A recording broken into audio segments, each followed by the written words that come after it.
Hi, I am Leotha Thompson, and welcome to our Heart NSTA Trust video presentation on providing first-level remote help desk support.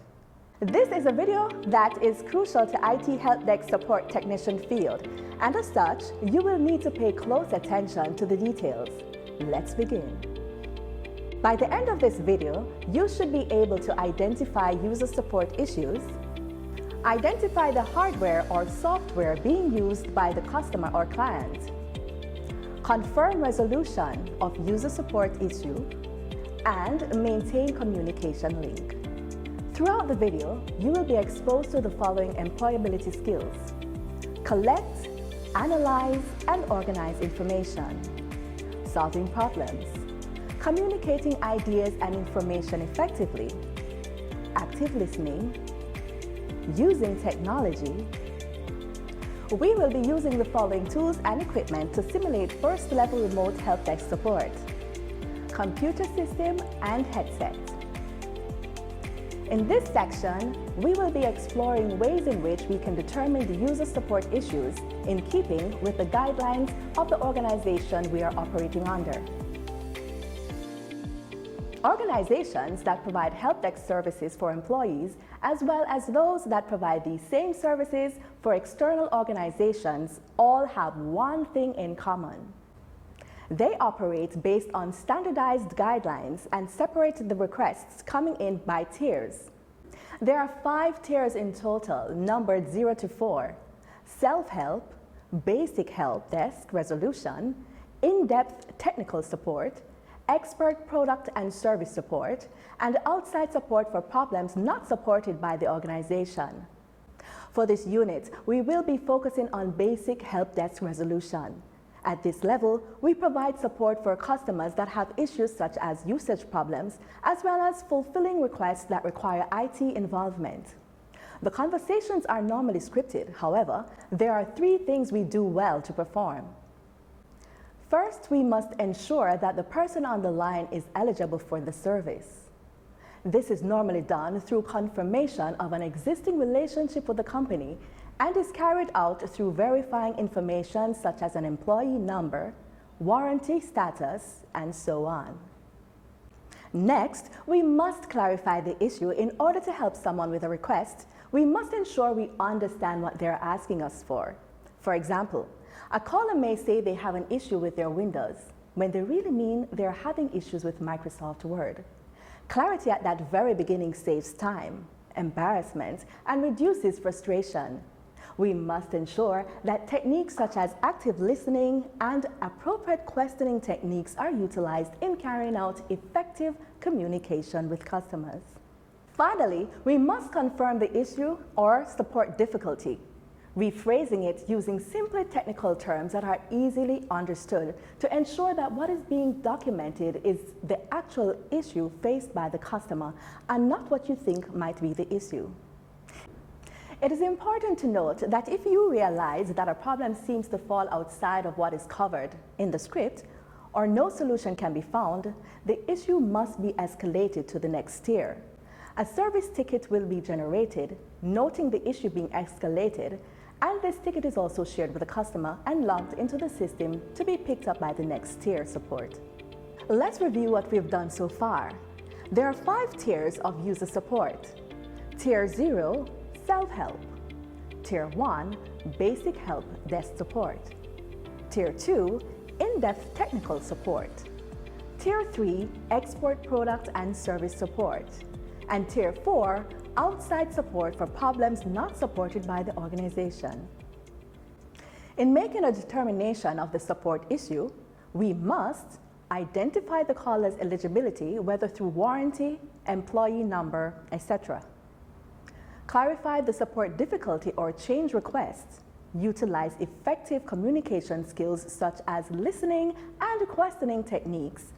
And Confirm the nature of the support difficulty or change request, utilizing simple technical language and phrases that are easily understood. Finally, if we cannot solve the problem in a timely manner, escalate, escalate, escalate. In this segment, we will focus on the process of narrowing down the support difficulty with the script's assistance, as well as the important step of reproducing the support issue being faced by the customer. If we think about the process of resolving support inquiries, we could illustrate it by using a funnel. In the previous segment, we gathered a wide range of data from the customer, and through questioning and listening techniques, we have narrowed down the scope quite a bit. In this segment, we will continue to build on the information we have already gathered. We already know who they are, and we have an idea of what the problem is. Now, we need to narrow down some more. We do so by identifying the hardware or software being used by the customer. Utilizing active listening and questioning techniques to follow the processes undertaken by the customer and their outcomes. And assisting the client through the process in a clear and logical manner. The script you are working from will guide you through the process of qualifying the call, meaning you may need to find out whether the device being used is currently covered under the Service Level Agreement, SLA. Depending on the scale of the organization you are working within, you will be carrying out the following. Determine the type of service request. Is the customer's hardware or software covered by whatever agreement you are working within?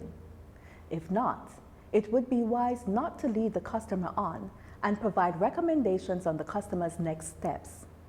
Perhaps you could ask for their name and express service number of their device. This information would be enough to verify what the customer has. It is also very important to make a note of the type of service being requested. If the customer is supported, you will need to issue a service ticket, no matter how simple the issue may be. It is best to record all support difficulties and resolutions to be able to better serve your customers. You will need to ensure that you have a full understanding of the problem being faced with a previously identified device. Using active listening and questioning techniques and the following guidelines laid out by the script will help the customer reproduce the problem. Perhaps by asking questions like, could you walk me through exactly what you did step by step? And if something isn't clear, restate what you understood and have the customer clarify. When you have a complete idea of the issue, it's time to document and move on to the next step. This next step is called resolution. Here we assist the customer with solving their support difficulty. Starting from the beginning, we will guide the customer through the process of rectifying their issue or through completing the requested task correctly. This must be done in a step-by-step manner, and standard English must be used in keeping with company guidelines. Your solution must be clear and logical. In the event that you are not able to provide a solution to the client, the call must be escalated in a timely manner. That is, the request must be passed on within the response time limit of the SLA. Perhaps you could say, your request will be given to a technical specialist on the team immediately, and we will get back to you within 2 hours' time. If we don't have a complete answer, I will let you know what I've learned. When would be a good time for me to follow up with you? Ensure the information collected is properly passed on to the Tier 2 representative, as it is important not to make a customer repeat information that has already been shared. Let's review what we have done so far. Like a funnel, support inquiries must be narrowed down in a scope through active listening and questioning techniques. We then need to ensure the call is qualified. Issue a service ticket, then resolve the inquiry. If the issue cannot be solved in a reasonable time frame as stipulated by the Service Level Agreement, SLA, we must escalate the inquiry to a Tier 2 representative while ensuring all details are passed on to the technician. In this section, we will be covering support ticket closure activities such as confirming problem resolution, promoting support services, and updating client records after a support difficulty or service request is resolved. The next step in providing support would be to confirm the resolution of the problem. In doing so, while the customer is still on the line, you will allow the customer to carry out the procedures successfully. After which, we will need to inquire of the customer of their level of satisfaction. Before we close the request and end the call, there are some key things that we must ensure is done. We must inquire of the customer whether or not they would like help with another issue. We must inform the customer of additional services provided by the company, and if applicable, provide them with additional information related to these. Finally, we will update the client's record and close the ticket.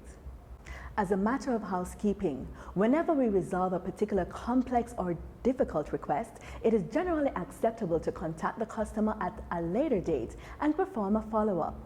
Doing so ensures that a customer is comfortable with the resolution and isn't suffering in silence. To close the call, we could perhaps say, "Thank you for calling the help desk." Use polite closings.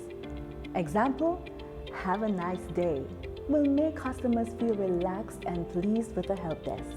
Thank you for watching this video on providing first-level remote help desk support. I hope that you will find it useful when assisting clients in resolving support difficulties.